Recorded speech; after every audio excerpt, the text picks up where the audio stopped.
दोस्तों नमस्कार। आपका एक बार फिर से स्वागत है CSC बाइक डॉक्टर चैनल में।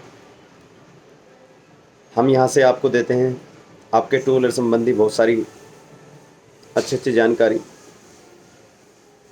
क्योंकि जब कोई वाहन आप खरीदते हैं या बेचते हैं या इंश्योरेंस कराते हैं या उसमें कोई प्रॉब्लम आ जाती है, तब आपको जो जानकारी हम दे रहे हैं उन जानकारियों की आवश्यकता ज़रूर पड़ेगी। आज एक विशेष जानकारी मैं आपको देने वाला हूँ।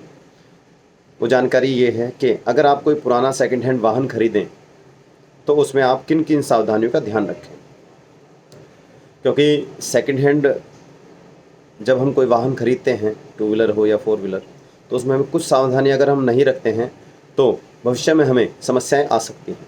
तो वीडियो आज इसीलिए बनाई जा रही है ताकि आपको वो समस्याएं भविष्य में ना आएँ और आप टू व्हीलर वाहन या फोर व्हीलर जो भी लें, आप उसको बहुत अच्छे से खरीद के अपने नाम करा लें।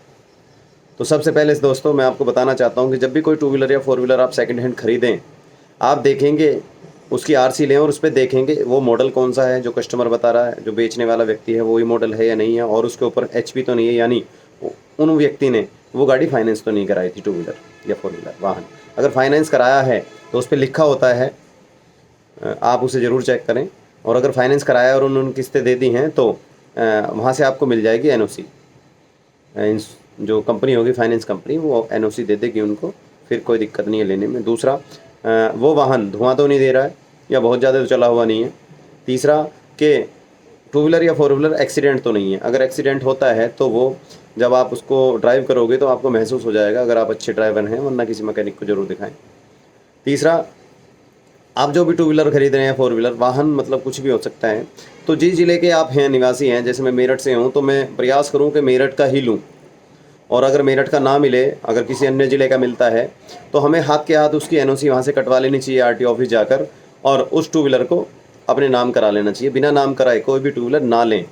अगर आप ऐसा करते हैं और बिना नाम कराए लेते हैं, और तो भविष्य में बहुत सारी समस्याएं आ सकती है। मान लेते चोरी हो जाती है, आपने इंश्योरेंस भी करा रखा है, चोरी हो जाती है, तो उसका कोई भी आपको बेनिफिट नहीं मिलेगा, और जो बेचने वाला है उसको भी नुकसान है। आप चला रहे हैं, आपसे चालान कट जाता है तो चालान उनके घर पे पहुंच जाएगा।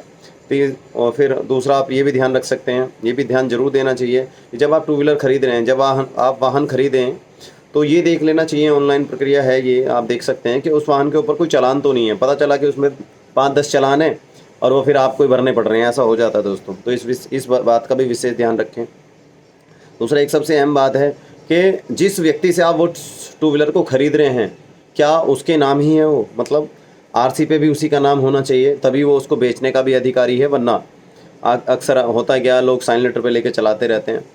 तो हाथ के हाथ देख लें कि मान लेते हैं किसी व्यक्ति के नाम RC है, वही उसको बेच रहा है, तब आप उसे लें, वरना अन्यथा ना लें।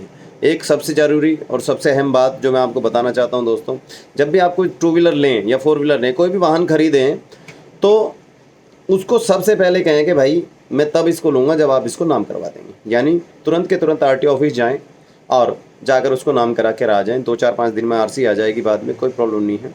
तो वाहन उसी से